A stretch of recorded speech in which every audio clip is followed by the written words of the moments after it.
jump right in. We're going to be looking again at some promises today, more on promises, and then we'll be seeing some async await. And then we'll also have some more practice problems so everybody can hopefully get a little bit more comfortable working and dealing with promises. So let's go ahead and jump right in.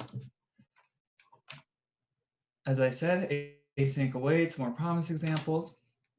But first, reminders, homework 2 is going to be due next Wednesday by 11 p.m. There is another quiz that's going to be released today at 3 p.m. It is going to be due tomorrow by 3 p.m.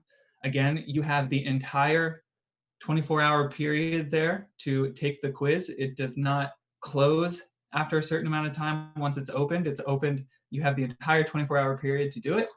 And then I also wanted to say that if it hasn't already, next week especially, WPL is going to be using the waiting room feature like we do for instructor office hours.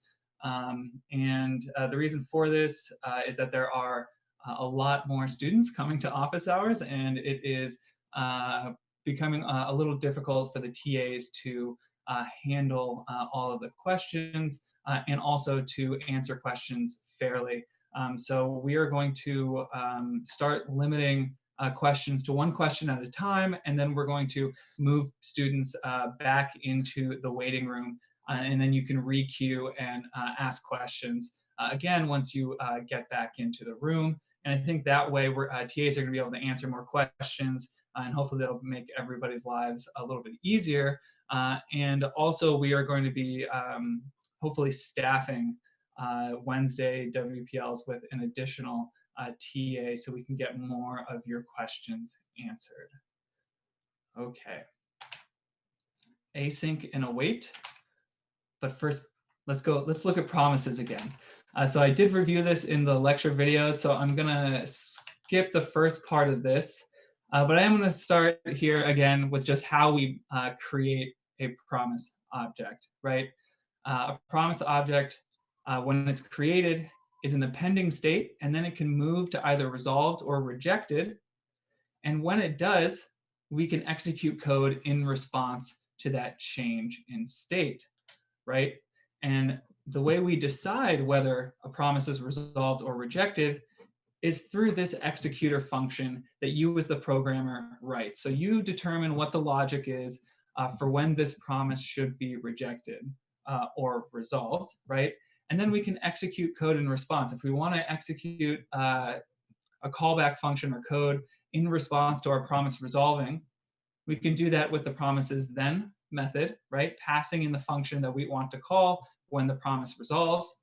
Or we can use catch, which will call the functions that we passed into the catch method if our promise rejects, right? And then we looked at a whole bunch of examples here.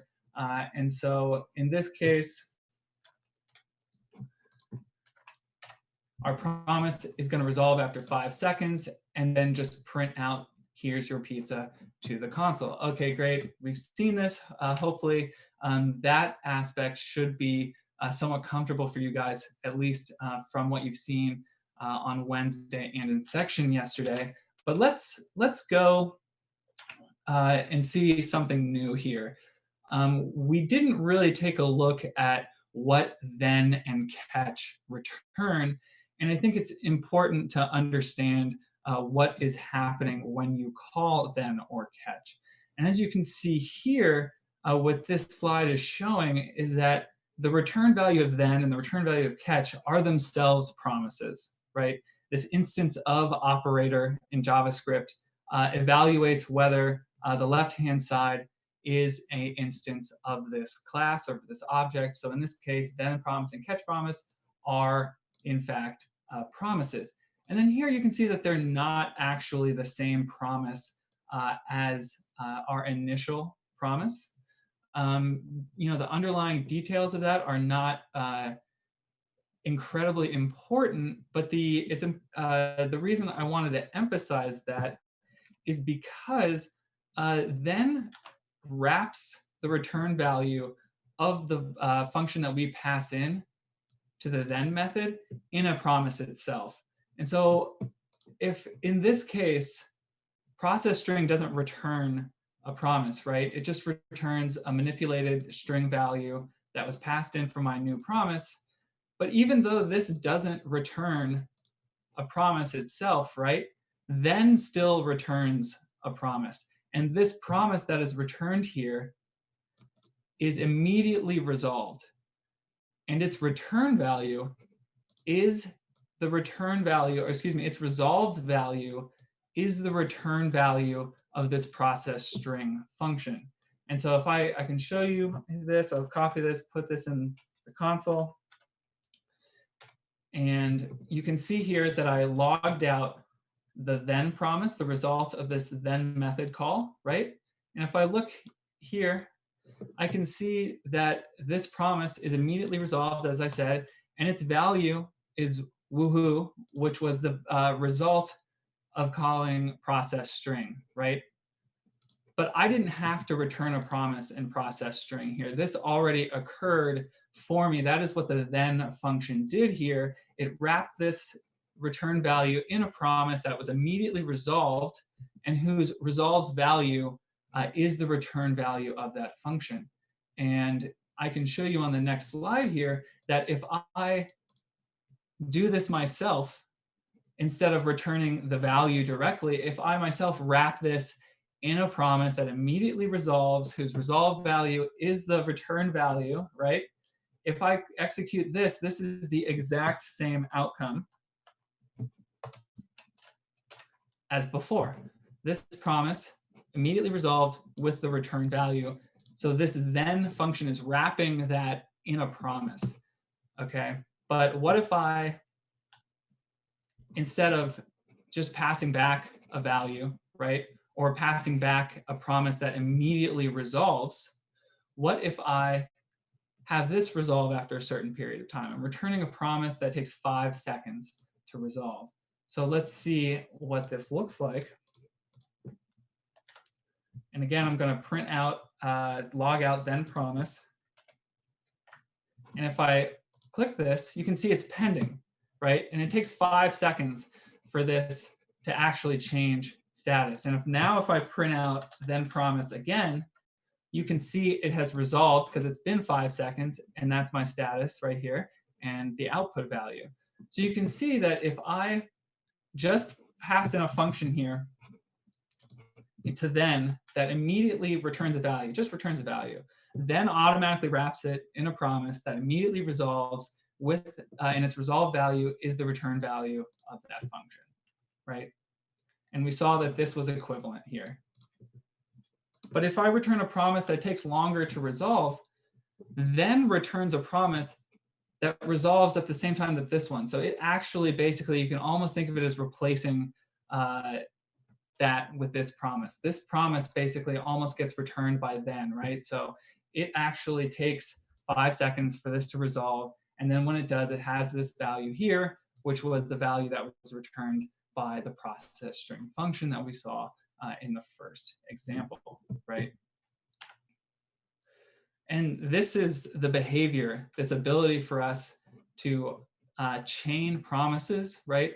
To actually have then what we pass into then itself return a promise that resolves after a certain period of time, depending on our own logic, right? That is what enables this ability to chain these dependent steps that resolve or reject at uncertain times. So that is a really powerful thing. You know, as I said, we can make asynchronous code seem really synchronous this way without having to have that nasty mess of nested set timeouts or add event listeners, right? But it turns out if that isn't synchronous enough for you, we can use these new keywords, async and await here, to actually make it easier, even easier to deal with promises. And this is what we're going to be focusing on mostly today with the practice problems. And so if you remember a few videos ago, I talked about what if we could make our add event listeners, our click listeners, seem extremely synchronous, right? You get a button, you wait for it to be clicked, you print something, wait for another button. This doesn't work in JavaScript, but with what we know about promises, right, we can do something sort of equivalent to that, right? I can have these functions that return promises, and then I can use our then sort of chain here, our chained thens, then calls, to create that same sort of synchronous feeling that you see in this sort of what if example, right? Okay, so what can we change about this using async and await? Can we make this seem even more synchronous? And in fact, we can. And if you see down here, we can await the result of first button click, which is a promise. So we can await promises. And once this promise has resolved, then we can go on to the next line.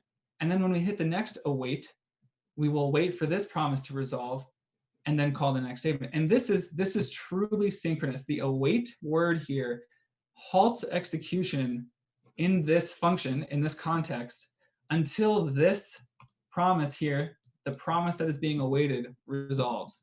And I don't know about you, but I think that is kind of crazy, right? I mean, we're in JavaScript here. We should be, our code should be really asynchronous. This is event-driven programming. How can I halt execution until something is done here? And we'll see that this is, while it seems really synchronous, right, and these lines do execute synchronously, what executes this block of code here actually is called asynchronously in the same manner as our promises were. And again, everything under the hood here is still, we're still using promises, right? We're awaiting promises. And we're going to see how we can use this other keyword, async, in parallel or together with await here. And so async does the same thing to a function that we saw then does, right? It wraps the return value of a function in a promise whose resolved value is the return value, okay? And so if we ever await something, right, it has to be a promise. So we can either call a function that returns a promise directly, like we saw with first button click here. You'll notice that I was able to await first button click without the async keyword, but that's because I was calling this returns a promise. You always await a promise. Well, how can I make a function return a promise? I can put async in front of it here. And async will make this function return a promise, okay? And so now I can await that function.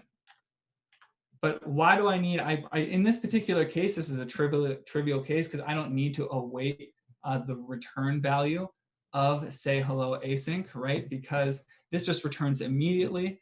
But this is just illustrating that in order to await something, it has to be a promise. And if a function doesn't return a promise, I can force it to return a promise essentially by putting async in front of it. We'll also see in a second why else you need the async keyword.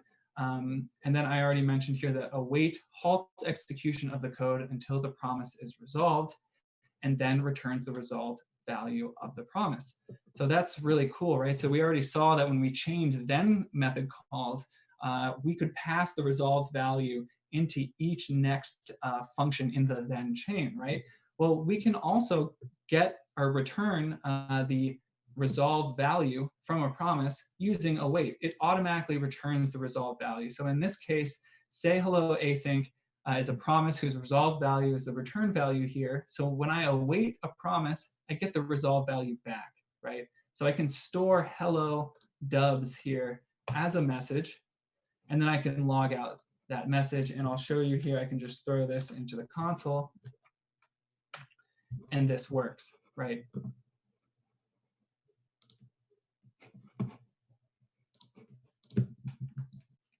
And so all of those examples that I had in the slides previously with promises, I have made them again, but changed them to use async and await, right? So I can await this promise here that just resolves after 5 seconds, and then we'll just log out eating pizza, and I will show you here that that does in fact work, right? So await I just await a promise. I'll halt execution until that promise resolves, and then I will continue executing the rest of the lines after my await statement. And then there's just these same examples, again, repeated, but with async await. Again, just passing values, showing how I can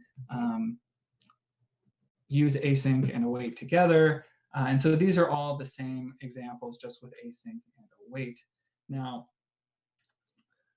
one of the big differences that I want to mention about using async and await versus promises with the then chain and the catch calls is that we can't use the dot catch or the catch method call from a promise anymore when we want to catch rejected promises or errors in our code. What we need to do instead is use this actual try catch block. And when a promise rejects, it will be caught by our catch block here. And so will any other errors that occur in any of the code that is in the try block here. So that's kind of cool that rejected promises are caught by the catch block here. And I'll show you that if this will reject after 2 seconds, right? And so I will never print this out, woohoo, let's eat. I will instead just print out the error value, which was returned by reject.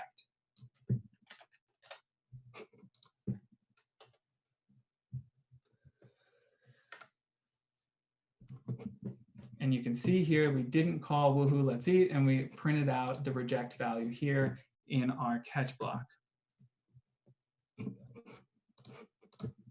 Okay, that's the same slide here. And then again, when do I need the keyword async? As I said before, any function that is awaited, but that doesn't return a promise, right? So we know that the this doesn't return a promise, right? But async makes it return a promise. But the real reason that we want to use async here is we want to use async on any function that uses await in its implementation, right? So if a function has await in it, you need async before the function definition.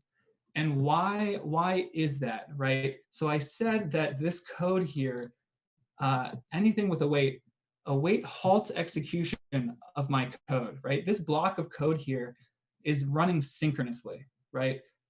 However, if I were to truly be running synchronously in JavaScript, waiting for this promise to resolve, I wouldn't be able to do anything else in my code, right? So this can't be truly asynchronous.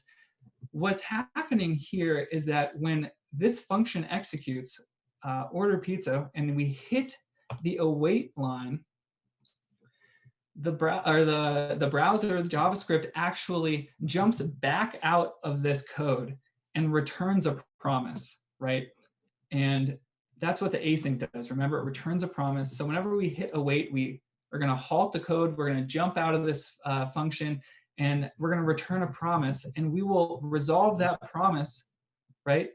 Once this promise here resolves, and once it does resolve, then we can execute the next line of code. So this is how async and await allows you to have this super synchronous feeling, right? Like the code in this async function is truly executed what appears to be synchronously, right? Like we await this promise, and not until that promise is fulfilled do we go to the next line, okay? And the async on this function is what allows us to do that.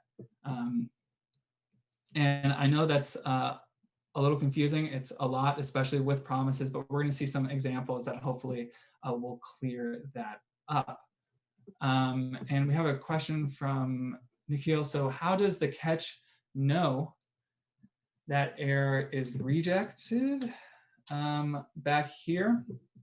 So that is just the way that, so if you create a new promise in the browser, right? And so there's a shortcut for creating a promise that automatically rejects, and that is to use the promise object, right? The global promise, and I can call its reject function. This creates a promise that automatically rejects, and you'll see here that I get an error. and it says I have an uncaught in the promise, right? When it rejects. And if I don't catch that, I throw an error. So I can actually, that's what's going on here. I have this uncaught rejection, right, in the promise, and that will get caught either by the catch method call if we're using that pipeline, or in this case, it'll get caught by the catch block here. And so question, so await can only be used within an async function. So then is the top level scope within an async function? So we are able to just use await in the console without being in an async function. And I don't know the real reason for why that is. I know it's super nice, but you'll see that that is not the case when we look at the ed examples. When we do the ed examples, any of those that I use await in, I do have to wrap that in an async function, and we will see examples of that. But in the console, I don't have to be wrapped in a async function in order to use await. It won't complain about that. But you do, in your code, actually need, when you're writing your JavaScript files, anytime you use await, you need to make sure that you are in a function that is that is an async function. And then would the order executor also have to be asynchronous? No, it doesn't in this case. I don't actually know about if I were to use await in an order executor, but if I did, I know for a fact that I have to put async in front of it or else it'll complain. But I don't know what that would do to the promise pipeline. That's something that maybe we can play around with a little bit later if we have some time. Okay.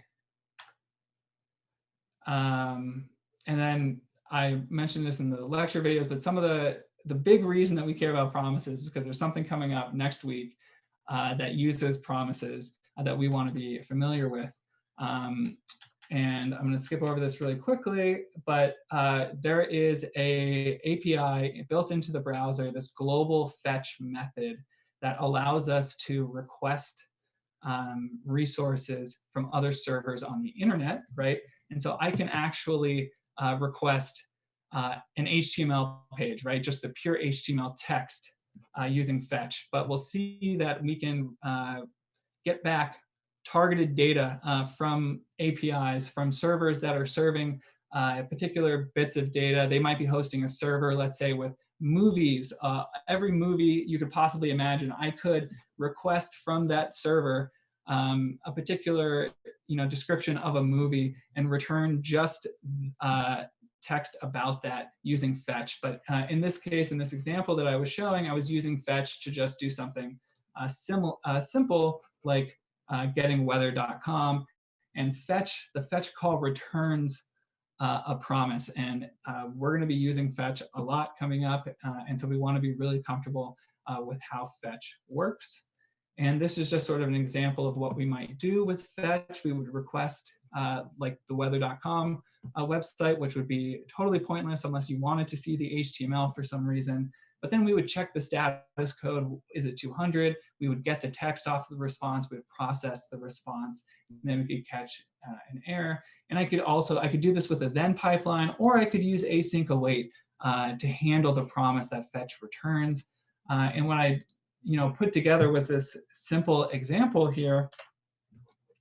If I of just fetching any URL that I put into the text box here, right? And so all I'm doing is when I click the button, I make a fetch request, right? And so I'm taking the value of here, and I'm literally just fetching this directly, whatever URL I put in here, and I'm awaiting that fetch. And then I'm checking the response code. And if the response code is there, then I am going to get the text off of it, which response.text must be a promise because I'm awaiting it. And once I do get back this resolved value here, I'm going to put it in the text content of a paragraph tag. And This is a trivial example. I would never just want to get the HTML of a page necessarily. But you can see here that if I request this, I just get literally the HTML out of the page. This is exactly what weather.com is serving, their HTML file. And so we could also request things like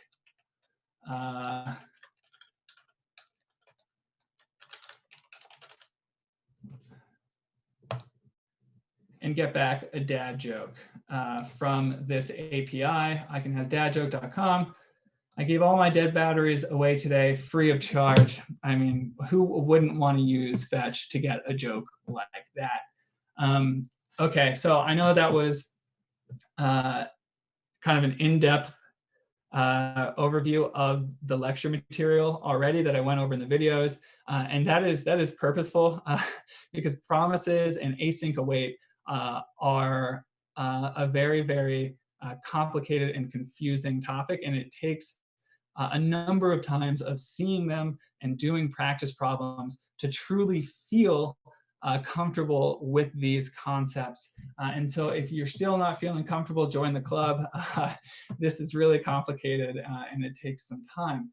So let's go ahead and jump over to some of these ed lessons. So if you go over into lessons, right, week 4, lecture 12 exercises, and go ahead and click that, and you're not going to be able to see anything until I reveal the first problem, and I'm going to go ahead and do that. And so if you reload your page, you should be able to see this. And go ahead and take a minute to answer this, and I'll answer any questions, and we'll go on to the next question.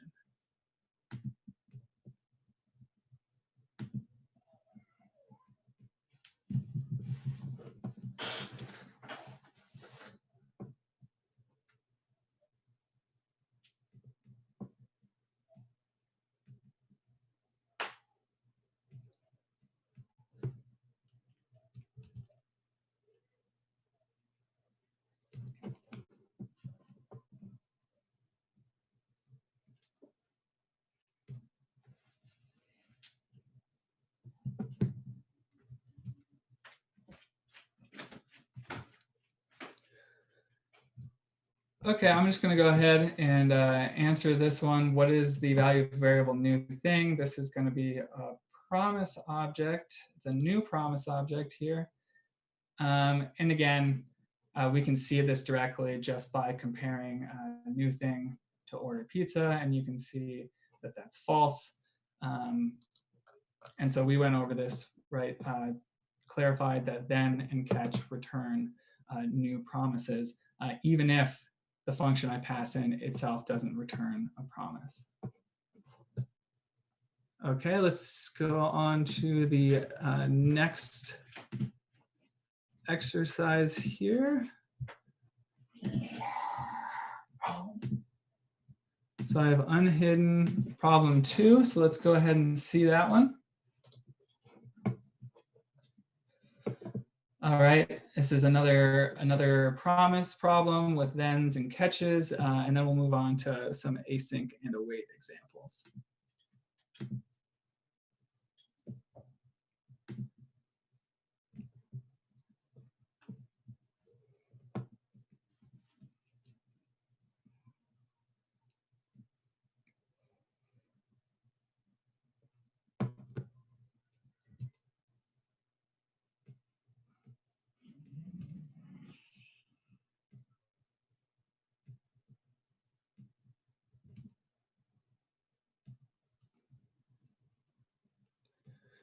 Okie dokie, about half of people are done here. I'll give another 10 seconds.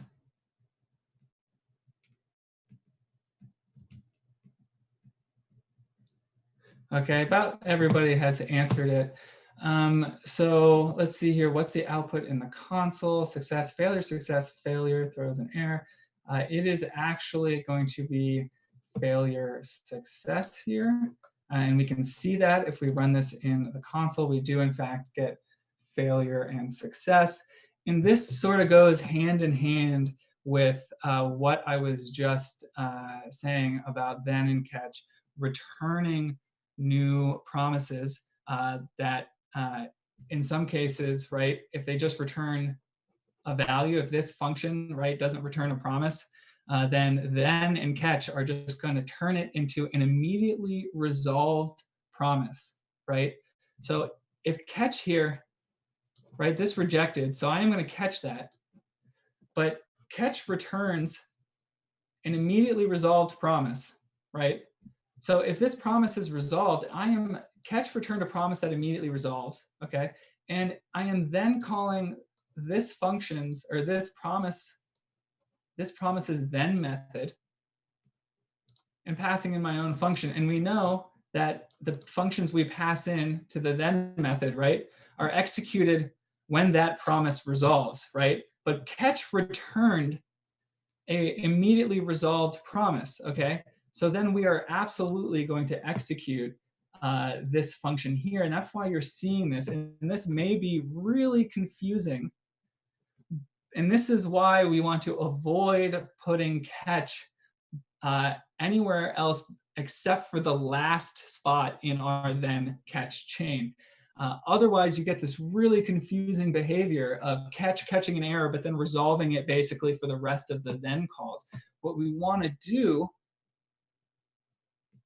is put this catch at the end. And I'll show you here, if we go back here and move this catch after the then,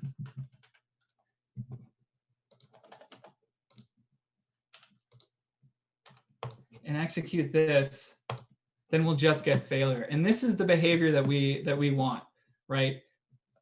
This is sort of, it feels undefined, right? There is an explanation for it, right? Because catch returns an immediately resolved promise.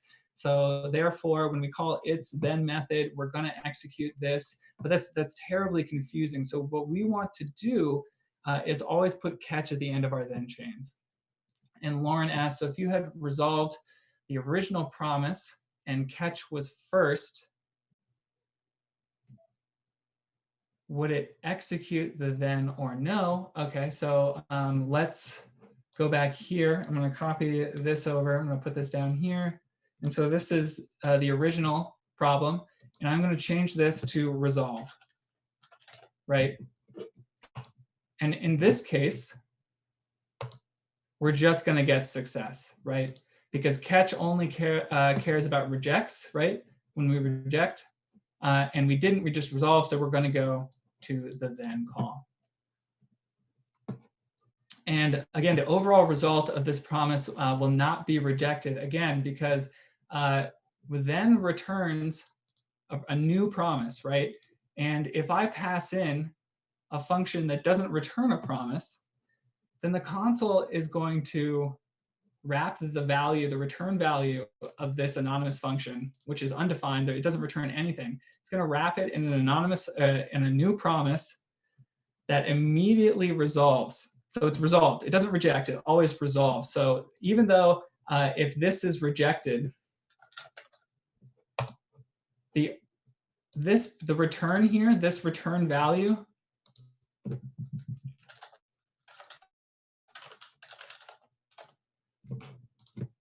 I'm not sure we're going to be able to see this in this preview here. I think I need to open the console, sorry.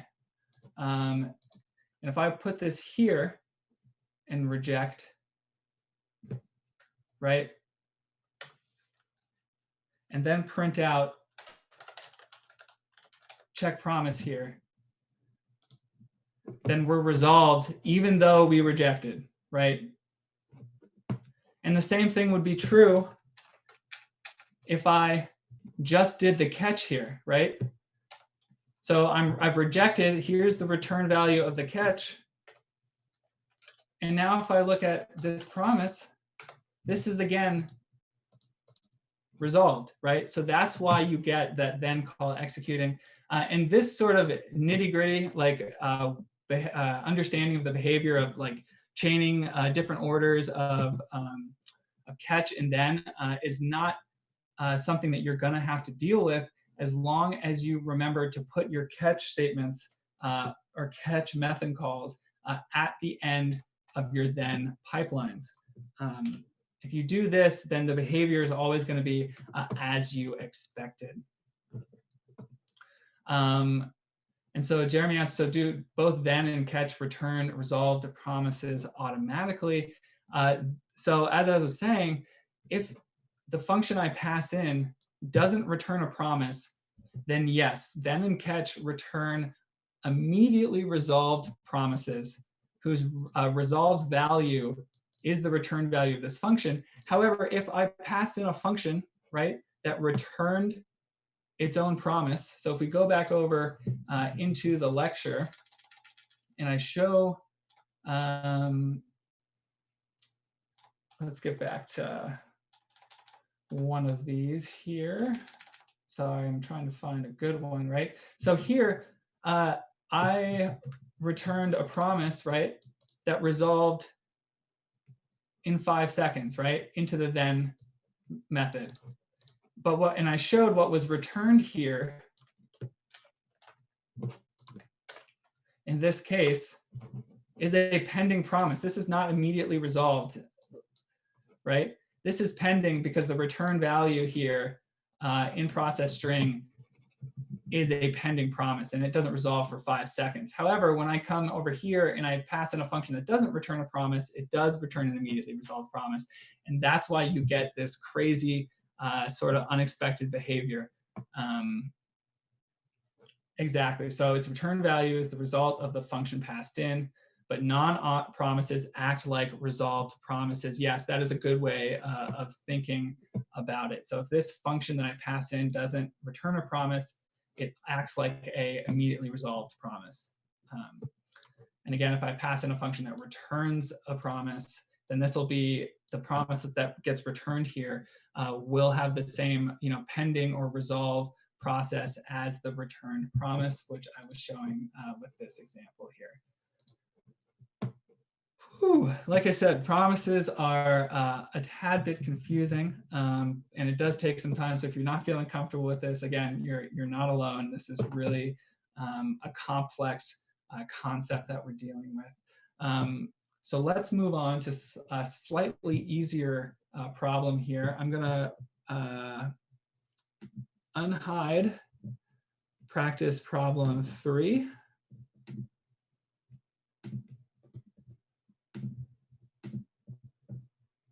Okay, so everybody should be able to see that now. So here we're going to be dealing with await. And you can see here somebody asked, like, okay, you were using await in the console, but you didn't have, it wasn't in an async function. Here, because I'm using await, I need to be in an async function. Don't worry about what this is doing necessarily. Just know that this code here, lines 3 to 11, are executing immediately.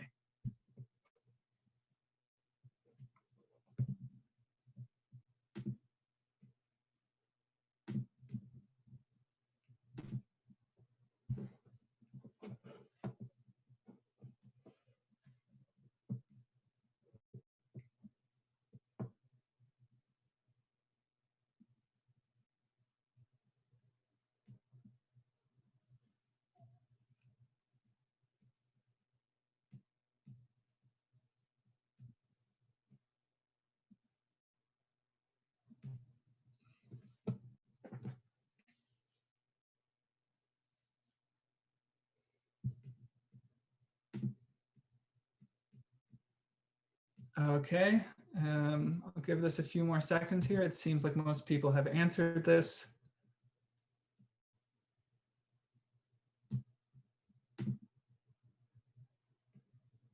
Okay, so what happens here? We're using await, so this is going to be completely synchronous here. So we await the hello promise resolving. That takes a second. We get the value back that was passed into resolve. So greeting will be hello. I'm going to log out hello and then oh hi Mark. Hopefully that's the right answer here, and it is. Okay. So hopefully that was pretty straightforward to everybody, and you can see that that is, I mean, it's pretty nice. I can see this await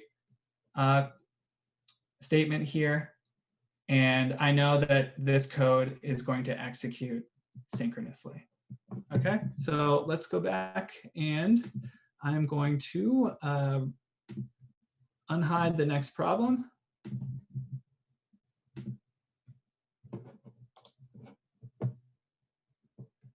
And the next problem should be out.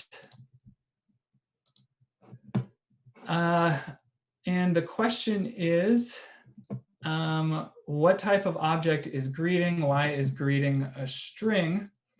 And greeting is a string because that is what how await works. This is what it does. It returns the resolve value of a promise.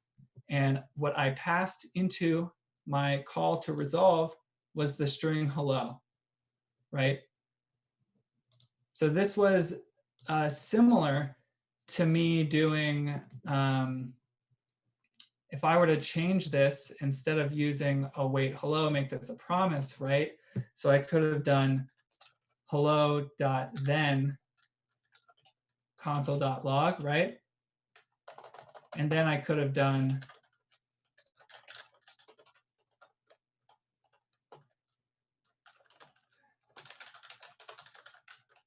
high mark, right? So this would have been the equivalent to that. And you can see, right, I was passing in, the then call passes in the resolve value into this function. But here, await automatically gets the resolve value for me, and it is hello. And let's see, how are people doing on problem 4?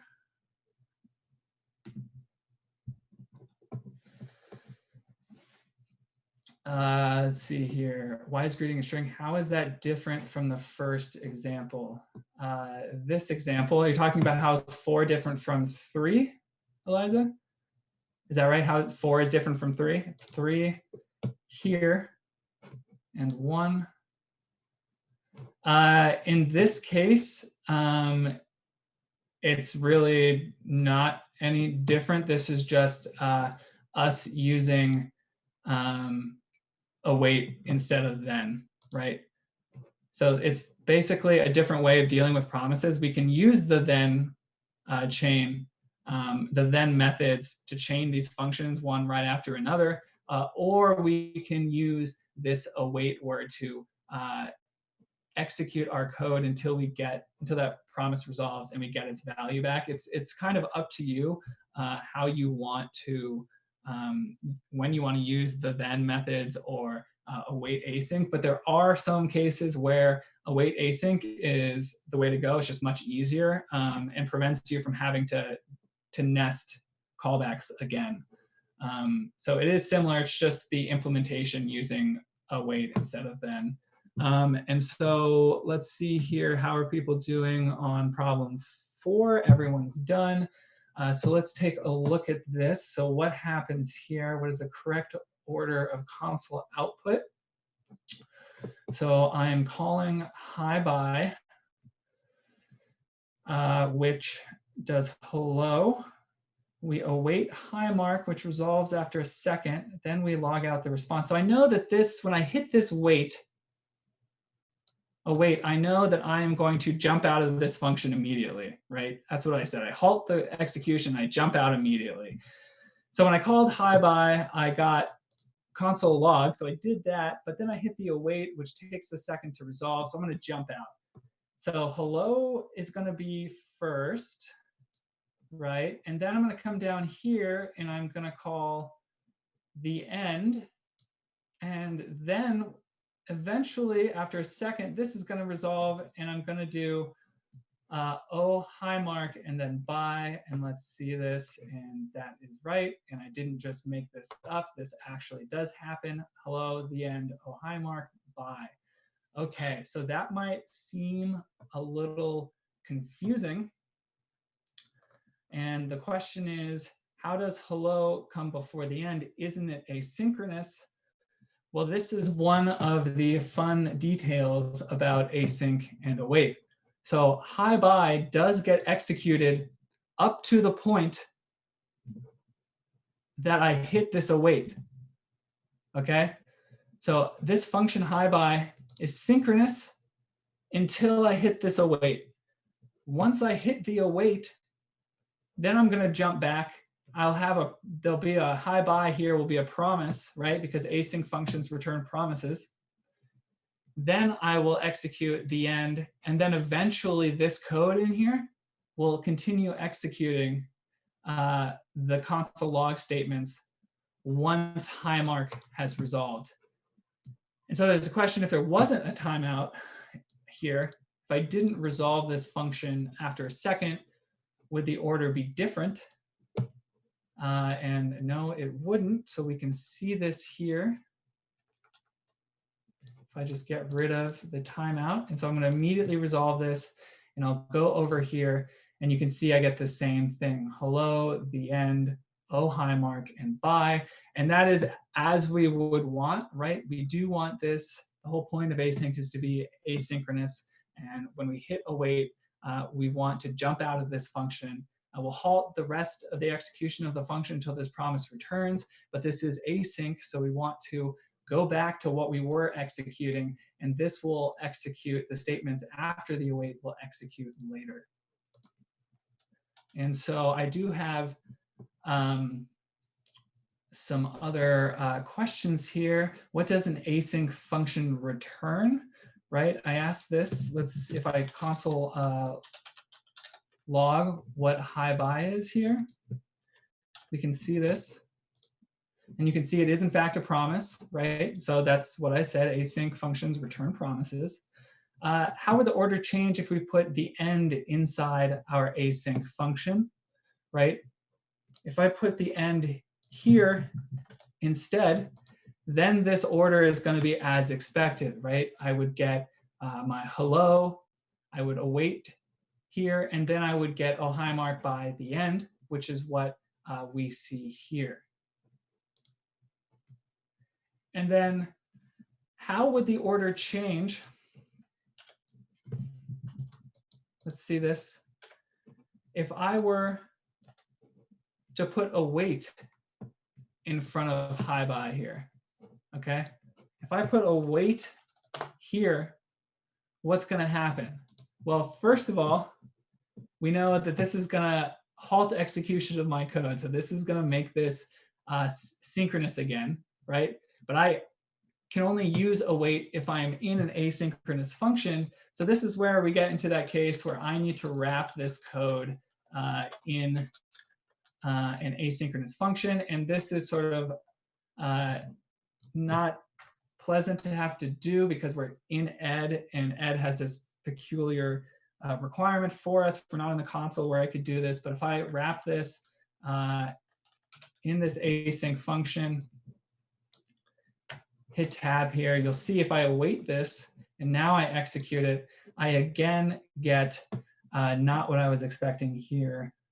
And why not? Let's copy this and put this into the console, which I trust a little bit more.